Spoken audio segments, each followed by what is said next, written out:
करायला व्यवस्थित आलं की भाज्या कुठलेही मुलांच्या काय मोठ्यांच्या काय सगळ्यांच्या पोटात जातील. न खाणारे देखील आवडीने खातील असा पदार्थ आहे. तर दुधी म्हटलं की सगळ्यांना नको असतं, पण असं जर पदार्थ करताल तर नक्कीच सगळ्यांना आवडेल.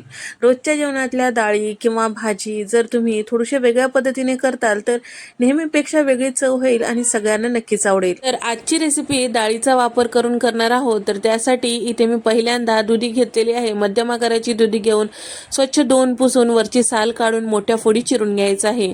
तर आता कुकरच्या भांड्यामध्ये इथे मी घेतलेला आहे 4 चमचे मसुरीची डाळ, 4 चमचे तुरीची डाळ, 4 चमचे मुगाची डाळ आणि 4 चमचे उडदाची डाळ आणि थोडंसं त्या सगळ्यापेक्षा जास्ती इथे मी चणा डाळ घेतलेली आहे. डाळी एका वाटीमध्ये टाकून घ्यायचं आणि परत कुकरमध्ये टाकलं तर काय हरकत नाही. एक मोठी वाटी भरून हे डाळ झालेली आहे, साधारण 1 कप भर आणि आता हे सगळं छान स्वच्छ 2 ते 3 पाण्याने धुवून घ्यायचं आणि दुधीच्या फोडी यामध्ये टाकून घ्यायचं आहे. दुधीच्या फोडी थोड्याशा मोठ्या ठेवायचं म्हणजे अगदी गाळ होणार नाहीत. आता यानंतर यामध्ये साधारण 1-2 मूठ इतकं कवळ्या देठाची मेथीची भाजी घेतलेली आहे. तर या ठिकाणी मेथीची भाजी घेते वेळेस त्याचे पानं कवळे असणं गरजेचं आहे. छान असं निवडून मग त्याला धुवून घेतलेलं आहे, कट करून यामध्ये टाकलेलं आहे आणि त्याचबरोबर 2 मध्यम आकाराचे टोमॅटो टाकून घेतलेला आहे. जेवढ्या डाळी झालेल्या होत्या त्याच्या 2.5 पट इथे मी पाणी टाकून घेतलेलं आहे. गॅसचा फ्लेम कमी करून आपल्याला 3 शिट्ट्या काढून घ्यायचं आहे किंवा किती शिट्ट्या काढल्यास तुमच्या डाळी शिजतील तुमच्या कुकरला त्यानुसार तुम्ही शिट्ट्या काढून घेऊ शकता. 3 शिट्ट्या झाल्यानंतर आता पूर्णपणे शिट्टी त्याची वाफ जिरल्यानंतर इथे आपल्याला हे डाळ जे आहे छान घोटून घ्यायचं आहे. तर यामध्ये मुगाची डाळ, तुरीची डाळ वापरलेली आहे. घोटून घेतल्यामुळे छान एकसारखं ह्या डाळी होतात. आता तोपर्यंत आपण इथे वाटण तयार करून घेऊया. चमचाभर जिरे आणि 2 चमचे इतकं धने, ठेचून घेतलेला आलं लसूण साधारण 1 मोठा चमचा टाकून घेतलेला आहे. आता मिक्सरला फिरून घेतलेलं आहे थोडंसं ओबडधोबड असं आणि साधारण 3 चमचे इतकं सुक्या खोबऱ्याचा खीस टाकून घेतलेला आहे. तुम्ही सुकं खोबरं सुद्धा वापरू शकता. इथे आपलं वाटण तयार झालेलं आहे. कढईमध्ये 5 चमचे तेल, अर्धा चमचा मोहरी, अर्धा चमचा जिरं छान फुलू द्यायचं आणि त्याचबरोबर अर्धा चमचा हिंग टाकून घेतलेला आहे. हिंग टाकल्यामुळे डाळी जे आहेत पचायला हलकं होतं. सोबतच इथे मी तयार करून घेतलेलं वाटण, कढीपत्त्याची पानं, 2 हिरव्या मिरच्या, थोडीशी कोथिंबीर टाकून घेतलेली आहे.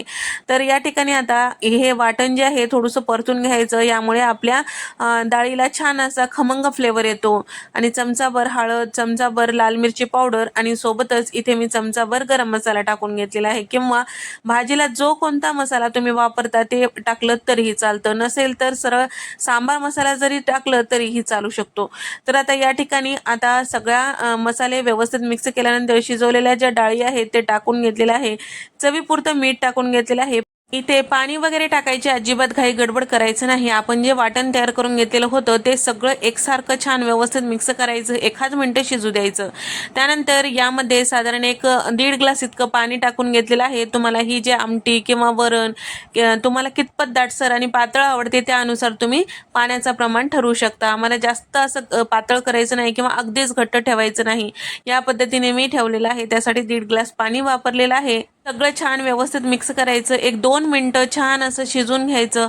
इथे आपलं नेहमीपेक्षा दुप्पट चवीचं मस्त डाळी मिक्स आणि दुधीचा वापर करून तयार केलेलं हे आमटी किंवा वरणाचा प्रकार तयार झालेला आहे.